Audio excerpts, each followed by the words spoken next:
Welcome back to another reading and correcting with me, Kindar, the Tiger Writes, and Ty, the Tiger Supervisor. These are where I read a chapter from one of my stories and correct it as I go. If you want to listen to these live, it's every Tuesday morning, 8 a.m. Eastern Time on Twitch. And if you are looking to support me, that is on my Patreon. Today we are starting a new book with chapter 1 of Demons. The kid is running as fast as he can through the dark alleyways. He's been running for 5 minutes now. I'm too far away, keeping pace with him from the rooftop, to tell how old he is. At this distance, he's shades of red, the heat of his exhaustion. He looks over his shoulder before making a turn into a side alley. I jump the 20 feet to the roof on the other side and stay with him. This was a good decision on his part. The lane leads to the street, but I'm not going to let him reach it first. I speed up, jumping up and down as the roof changes height, not noticing them. He's only halfway to the end of the alley when I reach the last building and skid to a stop. I jump over the side and land from the 8-story drop in a crouch. I stand and step in the middle of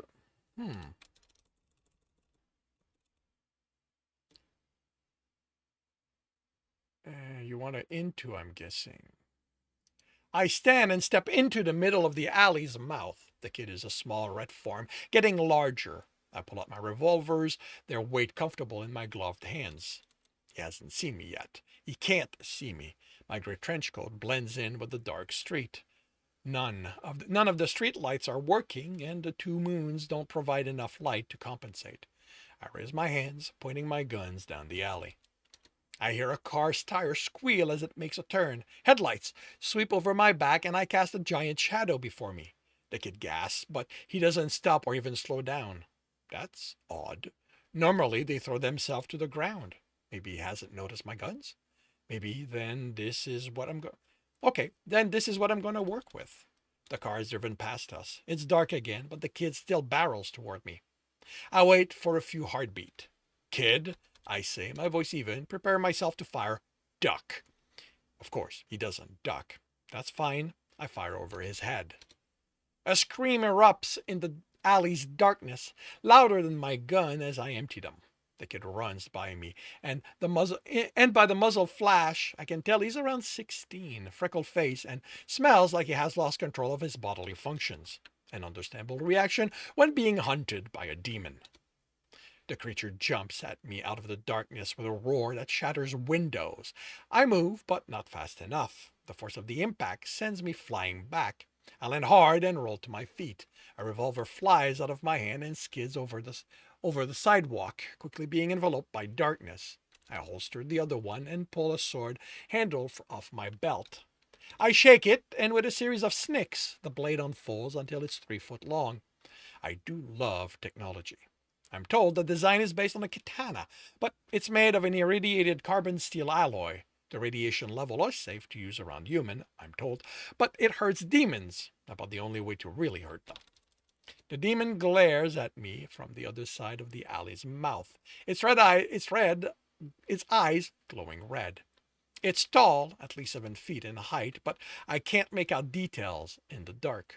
Unlike humans, it doesn't radiate heat, but its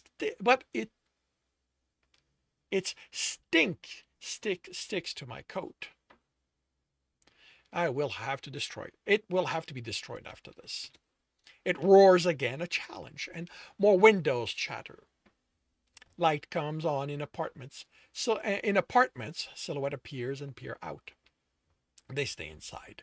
Very few people in the city have seen demons, but everyone has heard about them on the news. The message is always the same. Stay out of the way. Let the professionals deal with it. Still, I have to end this quickly. Someone is going to call the police, not realizing they already know about it at this point. They will stay away, most of them, but there's always a brave, courageous fool who thinks they can help me out. They aren't hunters, so I'll end up having to fight around them, having to keep them safe from the demon. The light coming from the windows is faint, but it's enough for me to see the demon's oily black fur. I also have to end this before any more cars drive by. It's too early for the police to have cordoned off the area. The initial sighting was blocks away. I run at it, sword at the ready, but the creature is fast. It dodges my strike and slashes at me with its long claws. I avoid them easily, but the kick almost gets me. It's a sneaky one, a little older than those who've made their way to the city this last year. I force it back with a quick series of slashes, looking for an opening it isn't giving me. It uses its steel-hard claws to brush my blade aside. I have to strike flesh to hurt it and cut off its head to end this. This close, I can see it's foaming at the mouth, its long muzzle filled with sharp teeth. This is its long muzzle filled with sharp teeth snap at me. I avoid those teeth that can rend metal. Demons are good at killing. The only thing they are good for, really.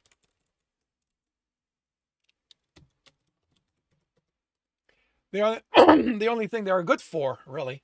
No, one of the two things. Being killed is the other thing they are good for. I hear a car coming and I slash faster. I want it dead before the car reaches the corner, but all that happens is that my sword pings off its claws over and over.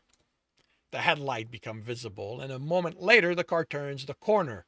The demon's eyes flick in that direction and it turns, exposing its back to me. I slash at it, but it has already moved out of the way. I run after it as it rushes the car. I can't let it use the vehicle as a weapon.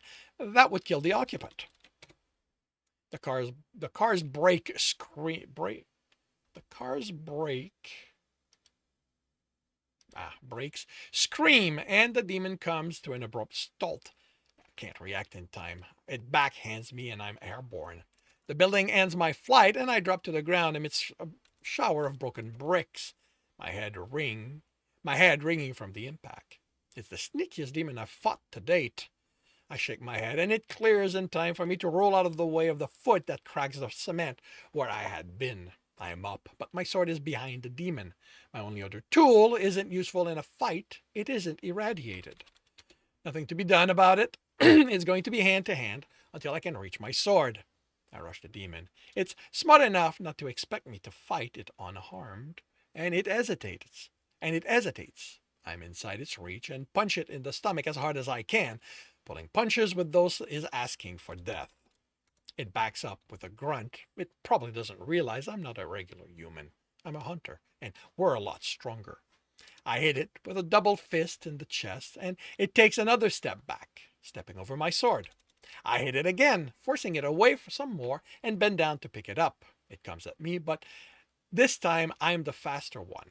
I slash at it, and a hand falls to the ground. It roars, and I press it. I can't let it recuperate. If it can get over the pain, it will come at me harder. I slash at its chest and stomach as it I slash at its chest and stomach. It tries to cut me, but I avoid its good hand. I cut a leg out from under it, and it goes down to a knee.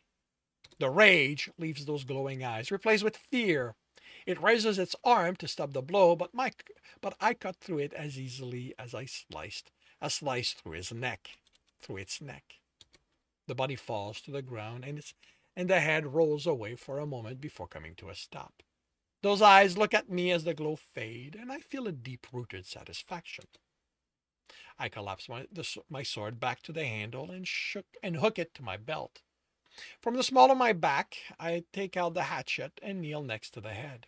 It's made from the same polysteel alloy as my sword, but it isn't irradiated. It doesn't need to be. The demon is dead. But it's thicker than my sword, with an edge that can cut through almost anything. This is going to be messy, but it has to be done. I bring the hatchet down with all my strength on the creature. Onto? On the creature's skull.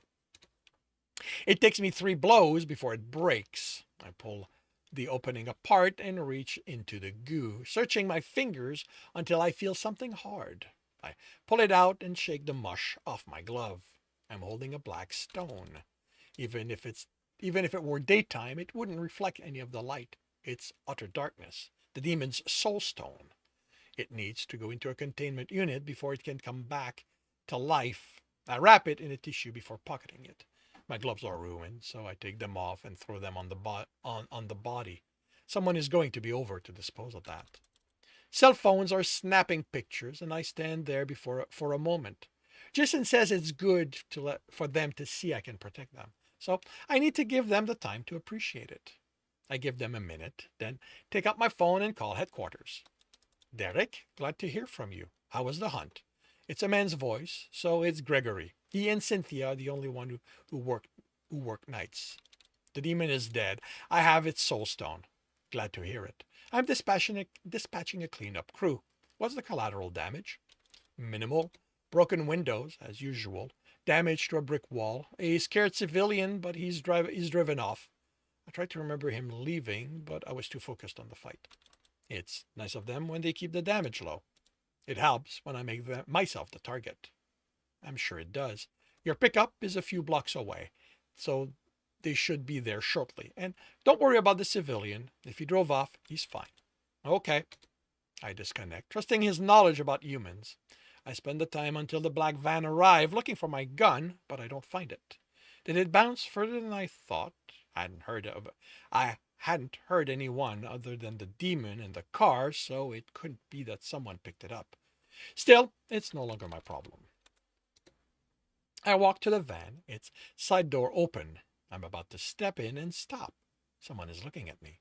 I look back and around. It isn't the watchers taking pictures in the window. This is more intense, focused, personal. Everything okay? The medic asks, peering out and over my shoulder.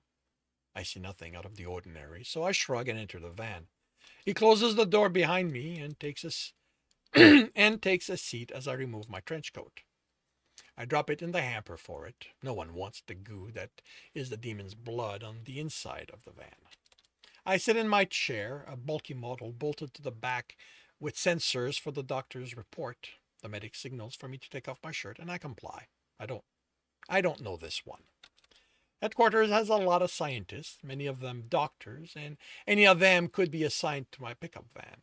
I tried to get to know all of them when I started working in the field a little over a year ago, but they remained distant, so I stopped. He applies sensors to my chest and head. They take their readings after every hunt. We're solidly built, us hunters, but they always worry I'll get damaged. No visible cuts, he says, looking me over. Any injuries I need to know about?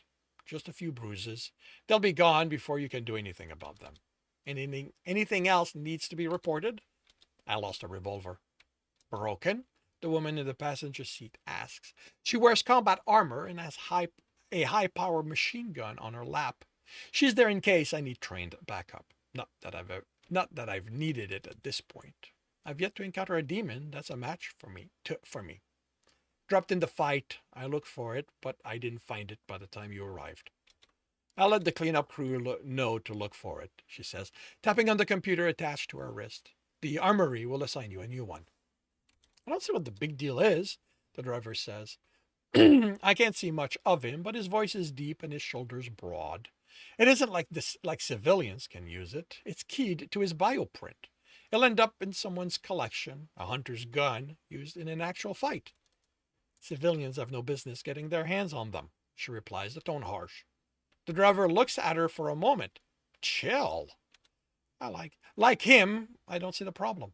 Not only is it keyed, so I'm the only one who can use it, but the ammunition also isn't available to civilians. Even Amanda told me that it wasn't something to worry about. It's just a piece of metal at this point. The medic finishes calibrating the sensors. You have the stone? I nod to the trench coat. All right, just sit back and relax. We're going to be home in 20 minutes. He rummages through the pocket until he finds the tissue. He unwraps the stone, cleans it, and then places it in the cylindrical containment unit. I close my eyes. Once the stone is secure, I finally feel like the hunt is over. There hasn't been a case of demon remanifesting after its death in my year of hunting, but I've read reports of it happening before my time and in other cities. No one knows why or how it happens, but the containment system the scientists created a few years ago seems to work. It takes me a moment to relax. I still feel like moving. I can run back to headquarters in a fraction of the time. Running across the rooftops would let me shorten the distance, even if I have to stay to the street. To the street in the city with the traffic, I could easily keep up with the van, but there are procedures. I'm dropped off at the sighting location and picked up after the hunt. I don't believe this, the medic whispers. His heart rate isn't even elevated.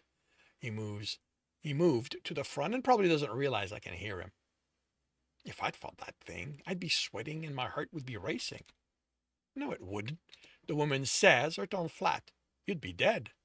You can't know that. Why do you think we send that at them? She hisses. It's because we can't stop them ourselves. We tried. You should have seen the damage Demon did when... She stops talking. She has to be referring to before my time, before hunters were created decades ago. I know the general history. Demons appearing out of nowhere, ravaging cities for years until a group of scientists was able to create something capable of fighting back. I don't know the detail. It doesn't matter to me what the first one had been called or how much the technique have been refined since that time. I am the product of human ingenuity and wonder. I will fight to defend them until I die. And that concludes chapter 1 of Demons. If you are enjoying this, please leave a like. If you want to know when the next chapter is going to be up, subscribe and hit the bell. If you want to read this book as well as the other in the series, it are available at all major e-retailer. If you want a different way to support me, that is on my Patreon, where you can get access to basically everything I've written. And if you want to listen to these live, it's every Tuesday morning, 8 a.m. Eastern Time on Twitch. The links are in the notes, and with that, I shall wish you a good day.